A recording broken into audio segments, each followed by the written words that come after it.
He owned 3 houses, 2 luxury cars, and a watch worth more than most people's homes. But the man with nothing was far, far richer.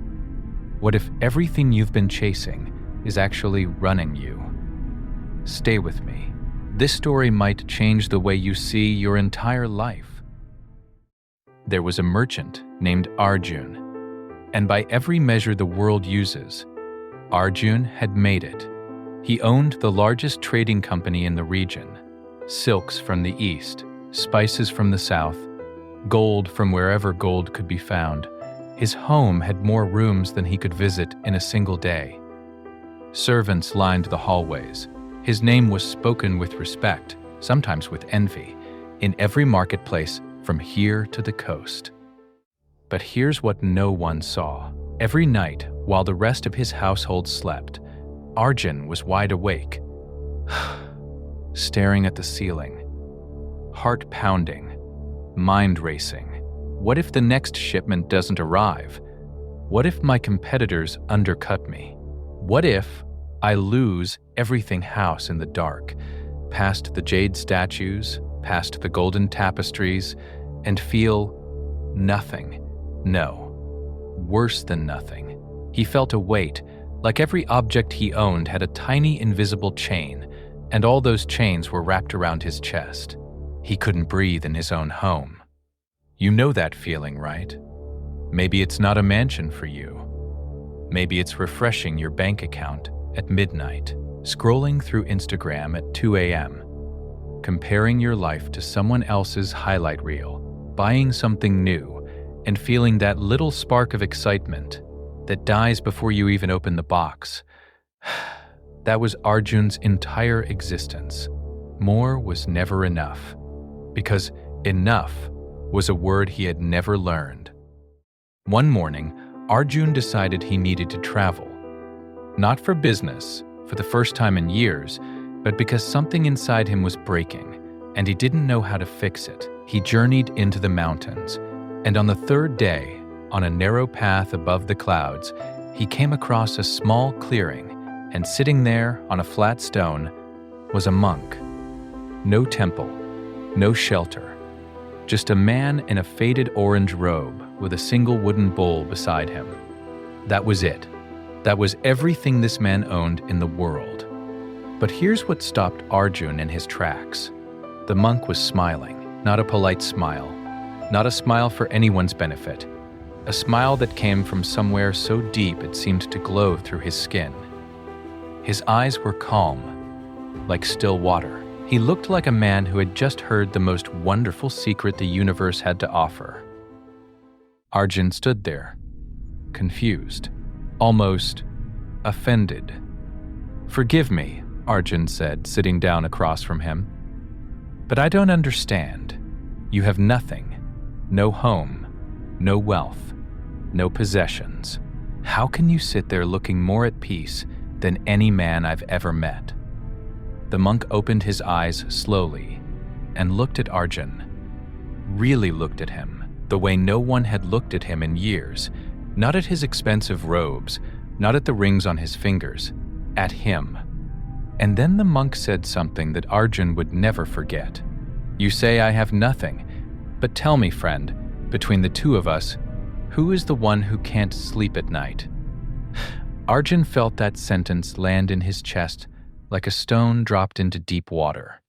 The monk gestured for Arjun to sit, and for the first time in his adult life, this powerful, wealthy merchant simply sat and listened.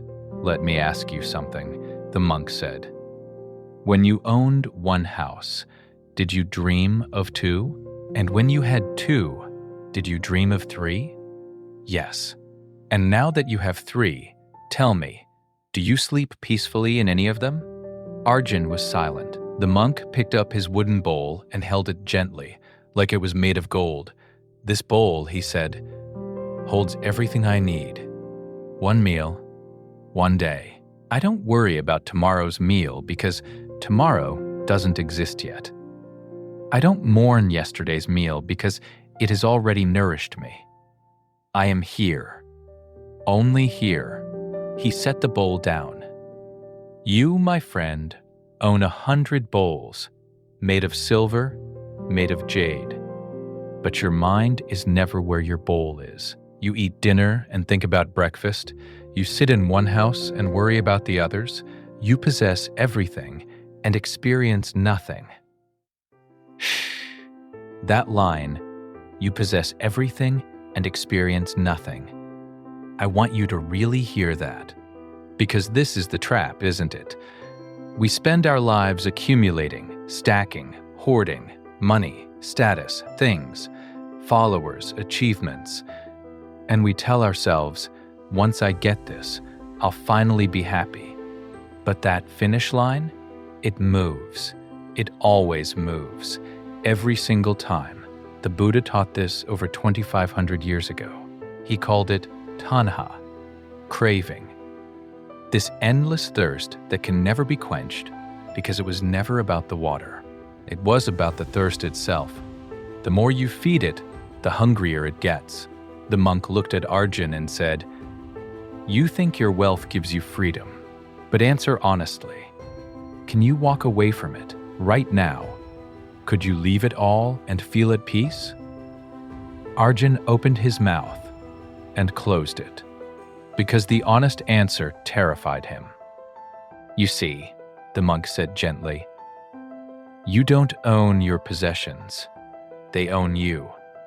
Every house is a worry. Every coin is a fear. Every luxury is a chain you chose to wear and then forgot you were wearing." He smiled again, that impossible, radiant smile. "I own nothing. And because I own nothing, nothing owns me. I am the freest man you will ever meet."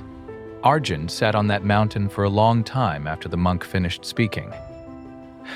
The sun moved across the sky, shadows shifted, and something inside him, something that had been locked tight for decades, slowly began to crack open.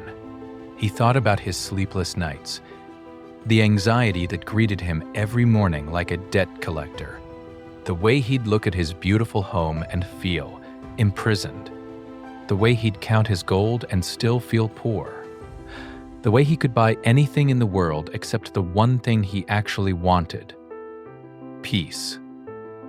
And then he looked at the monk, a man who slept under the stars with nothing but a robe and a bowl. A man who had no enemies because he had nothing to protect. A man who feared no loss because he had nothing to lose. A man who was, by every definition that actually mattered, completely, utterly free. Arjun didn't renounce his wealth that day. This isn't that kind of story. But something shifted. A question planted itself in his mind. A question that would grow for the rest of his life. What do I actually need? And what is just noise? He started giving things away, not all at once. Slowly, a house here, a warehouse there, and with every possession he released, he felt lighter, not poorer, lighter, like setting down bags he didn't realize he'd been carrying up a mountain his entire life. And for the first time in 30 years, Arjun slept through the night. There's a Buddhist saying, "Contentment is the greatest wealth, not 1,000,000 coins, not a palace, not the admiration of strangers. Contentment, that quiet, steady knowing that right here, right now, you have enough. You are enough." So, here's what I want to leave you with today. You don't need to become a monk. You don't need to give away everything you own. But you do need to ask yourself one honest question, and I mean really ask it, not skim over it, sit with it. Am I collecting things, or am I collecting peace? Because at the end of your life, no one holds up a scoreboard of what you bought.